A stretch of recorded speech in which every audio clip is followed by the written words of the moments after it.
বসে থাকে। জান শোনো না, এখন কিন্তু আমরা। দাঁড়াও, কোথায় যাচ্ছ তুমি? তুমি না এইমাত্র আমাকে বললে তুমি রেস্ট নিচ্ছ। ওসব কথা বাদ দাও, তুমি বলো তো এই সময় হঠাৎ বাসায় তুমি? আমি এই সময় হঠাৎ বাসায়, বস আমাকে 1 সপ্তাহ ছুটি দিয়েছে, তাই আমি ভেবেছি এই 1 সপ্তাহ তোমাদের সাথে থাকবো, তাই আমি বাসায় আসছি। আরে ভাইয়া, আপনি বাসায় আসবেন, একটাবার কল দিয়ে আসবেন না? কাকে ফোন দিয়ে আসবো? তোমাকে ফোন দিয়ে আসবো? আরে তোমাকে ফোন দিয়ে আসলে তো আমি আজকের এই দৃশ্যটা নিজের চোখে দেখতেই পারতাম না।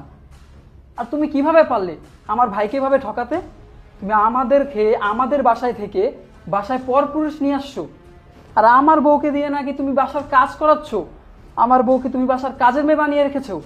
এই তুমি একবারও ভেবে দেখেছো আমার ভাই মাসের পর মাস, বছরের পর বছর সেই দূর প্রবাসে মাথার ঘাম পায়ে ফেলে কত কষ্ট করে টাকা উপার্জন করে শুধুমাত্র তোমার সুখের জন্য, আর তুমি কিনা আমার ভাইয়ের সেই কষ্টের টাকা দিয়ে বাইরের ছেলেদের সাথে ফষ্টি নষ্টি করো।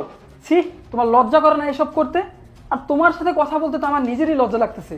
কি আর বলবো তোমাকে, তুমি এই মুহূর্তে তোমার এই বয়ফ্রেন্ডকে নিয়ে আমাদের বাসা থেকে চলে যাও। তোমার মতো মেয়ে আমাদের বাসায় থাকলে আমাদের মান সম্মান নষ্ট হয়ে যাবে। আমি তোমার সাথে কথা বলতে চাই না। শোনো, ও তো ছোট মানুষ, একটা ভুল করে ফেলেছে। ও তো আমাদের ছোট বোনের মতো, বলো। ওগুলোকে দেখে শুনে রাখা, শাসন করা, এগুলো আমাদেরই দায়িত্ব। তুমি এরকম বকাঝোকা করো না, ও ঠিক হয়ে যাবে আস্তে আস্তে, একটু সময় দাও। তুমি চুপ করো। ও তোমার সাথে এত খারাপ ব্যবহার করেছে, তোমাকে বাসার কাজের মেয়ে বানিয়ে রেখেছে, তোমাকে দিয়ে নাকি ওর বয়ফ্রেন্ডের পায়ের জুতা পর্যন্ত পরিষ্কার করিয়েছে, আর তুমি ওর হয়ে সাফাই গাইছো। তুমি আর একটাও কথা বলবে না। ওর মতো নোংরা মেয়ে আমাদের বাসায় আমি রাখবো না। এই দাঁড়িয়ে আছিস কেন? বেরো এক্ষুনি, তুই আমার বাসা থেকে তোর এই বয়ফ্রেন্ডকে নিয়ে বেরিয়ে যা। ভাইয়া, আপনি আমার এই বড় দাঁড়া। ভাইয়ের মতো, আমাকে এবারের মতো মাফ করে দেন। এমন ভুল আর কখনো হবে না, আমি নিজেকে শুধরে নিব। আমাকে এবারের মতো মাফ করে দেন। শোনো, ও তো নিজের ভুল বুঝতে পেরেছে, তুমি প্লিজ আর এরকম করো না, ওকে মাফ করে দাও।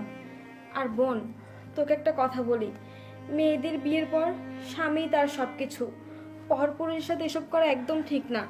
আমি তো তোকে অনেক বুঝিয়েছি, তুই আমার কোনো কথাই শুনিসনি, বরং আমাকে অনেক অত্যাচার করেছিলি।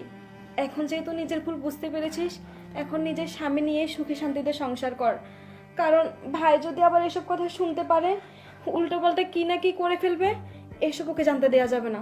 শোনো, তুমি আর মাথা গরম করো না, আমি তোমাকে বলছি, তুমি মাথা ঠান্ডা করো, আর তোমার ভাইকে এসব জানতে দিও না। ঠিক আছে, আজকে তোমার কথা মতো আমি ওকে শেষবারের মতো ক্ষমা করে দিলাম।